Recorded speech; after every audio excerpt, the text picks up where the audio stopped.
Je crois vraiment aux choses que je vais vous dire car elles ont marché pour moi et j'aurais aimé les connaître lorsque j'avais 21 ans. Il n'y a que 3 règles que vous devez suivre. La vie n'a pas à être compliquée. Nous nous compliquons trop la vie. Je vais faire 5 suppositions sur les personnes présentes dans cette pièce aujourd'hui. Je suis prêt à parier que vous voulez réussir votre vie professionnelle.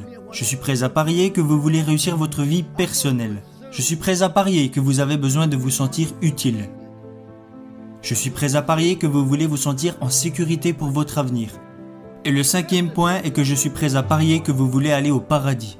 Je vais maintenant vous donner un plan simple pour réussir les 5, parce que vous n'avez pas besoin de sacrifier votre vie religieuse ou votre vie personnelle pour réussir professionnellement. Tout est lié et ce n'est pas compliqué.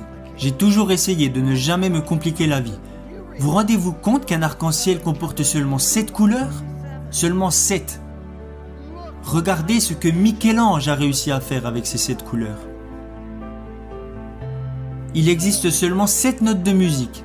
Regardez ce que Beethoven a réussi à faire avec ces 7 notes. Il existe seulement 10 chiffres. Regardez ce que Bernard Madoff a réussi à faire avec ces 10 chiffres. Le point que je veux soulever est que la vie n'a pas à être compliquée. Vous avez besoin de 4 choses dans votre vie. Et s'il vous manque une de ces 4 choses, vous ressentirez un vide énorme. Premièrement, tout le monde a besoin d'avoir quelque chose à faire.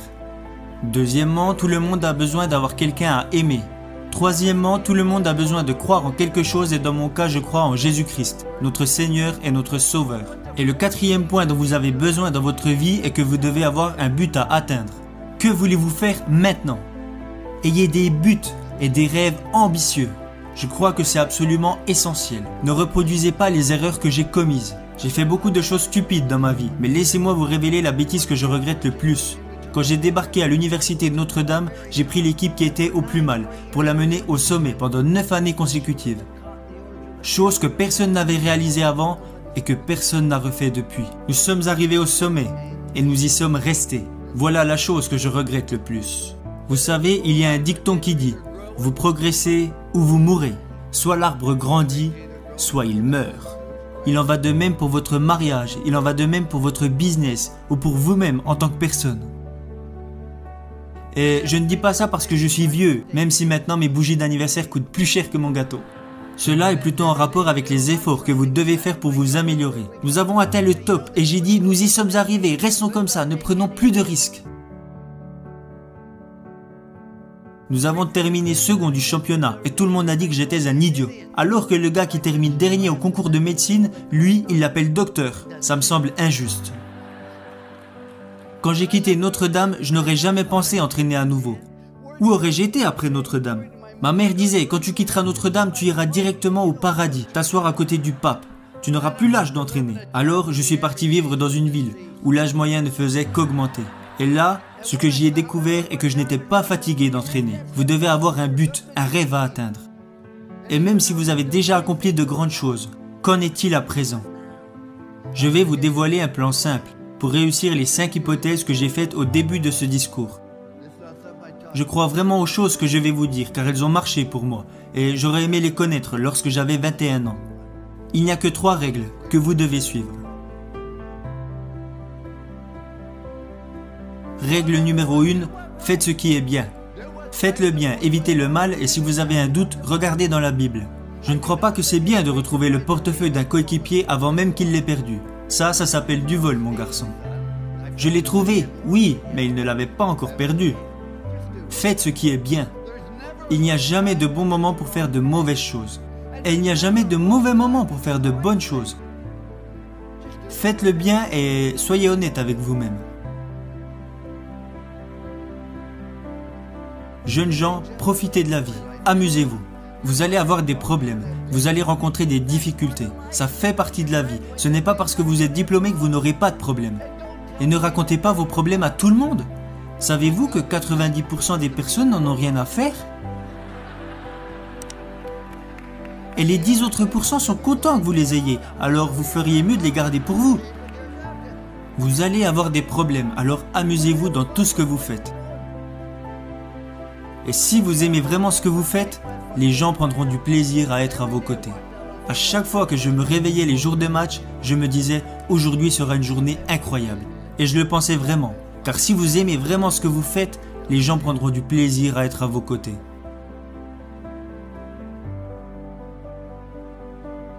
Règle numéro 2. Faites du mieux possible avec les capacités que vous avez et le temps qui vous est donné. Vous savez, tout le monde n'a pas les capacités d'être en équipe première. Mais tout le monde se doit de donner le maximum qu'il est capable de donner. Si vous voulez échouer, alors vous avez le droit d'échouer. C'est ça qui est génial dans ce pays. Vous n'avez pas le droit de faire échouer les autres si vous n'exploitez pas au mieux vos capacités. Vous avez mis un enfant au monde. Vous avez un business. Vous avez rejoint une équipe. Vous avez des obligations et des responsabilités envers d'autres personnes. C'est pourquoi vous vous devez de donner le maximum de ce que vous êtes en mesure de donner, dans tout ce que vous faites. Ce n'est pas compliqué. Vous savez, jeunes gens, je suis né avec une cuillère d'argent dans la bouche. Je suis né à Follansbee, en Virginie occidentale. Je suis repassé à l'endroit où je suis né hier, vers 22h30. Je suis né dans la cave de ma maison, mis au monde par le docteur McGraw. Nous n'avions qu'un lit pour moi, ma sœur et mes parents. Nous avions une demi-baignoire et une petite cuisine. Et nous avons vécu dans cette maison pendant plus de 7 ans. Il n'y avait pas d'aide sociale à l'époque, nous n'avions pas de coupons alimentaires et nous n'avions pas d'argent de côté. Mais j'ai toujours eu assez à manger, parce qu'à chaque fois que je voulais me resservir, mon père me disait « Non, tu en as déjà eu assez ». Mais la raison pour laquelle je dis que je suis né avec une cuillère d'argent dans la bouche, mon père avait arrêté l'école en CM1, voilà toute l'éducation qu'il avait. Alors pourquoi je vous dis que je suis né avec une cuillère d'argent dans la bouche? C'est parce que mes parents m'ont appris que la vie est une question de choix, et qu'ils soient bons ou mauvais, ce sont vos choix qui vous définissent. Alors ne blâmez jamais les autres, car si vous recevez une bonne éducation et que vous êtes prêt à travailler dur et à surmonter les problèmes et les difficultés, alors dans ce grand pays, vous pouvez accomplir des choses extraordinaires. Voilà pourquoi je dis que je suis né avec une cuillère d'argent dans la bouche. Ma dernière règle est de montrer aux autres que vous vous souciez d'eux. Vous ne pouvez pas entrer dans une pièce et dire « Hey, je suis là, regardez-moi » Non. Dites plutôt « Je suis là, comment puis-je vous aider ?» Ce n'est pas si compliqué. Souciez-vous sincèrement des autres car vous pouvez impacter la vie de chaque personne que vous rencontrez par un sourire, un mot gentil ou un encouragement. Parce que vous voyez, quand vous faites de bonnes choses, les gens seront toujours plus à même de vous faire confiance. Ma femme et moi nous sommes mariés car nous avons trouvé cette confiance en nous et nous ne l'avons jamais perdue. Le seul moyen de vous faire confiance est de faire des choses bien. C'est ce que Dieu veut que nous fassions. Faites de bonnes choses. Le second point est de faire le maximum avec les capacités que vous avez. Parce que quand les gens apprendront que vous vous êtes engagé à viser l'excellence, ils auront envie de vous suivre. Aidez les autres et souciez-vous d'eux. Parce que beaucoup d'entre vous vont avoir du succès et gagner beaucoup d'argent. Mais quand vous mourrez à la fin, à quoi vous servira-t-il ? Mais heureusement, beaucoup d'entre vous vont plutôt choisir de devenir signifiants. Être signifiant, c'est quand vous aidez les autres personnes à réussir. N'est-ce pas là vraiment le but de la vie ?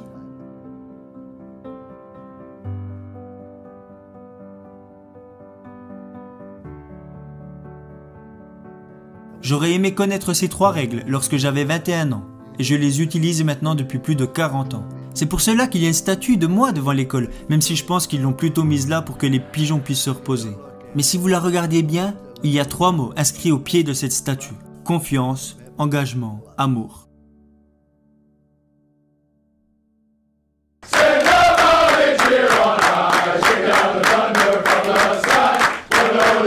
Sing the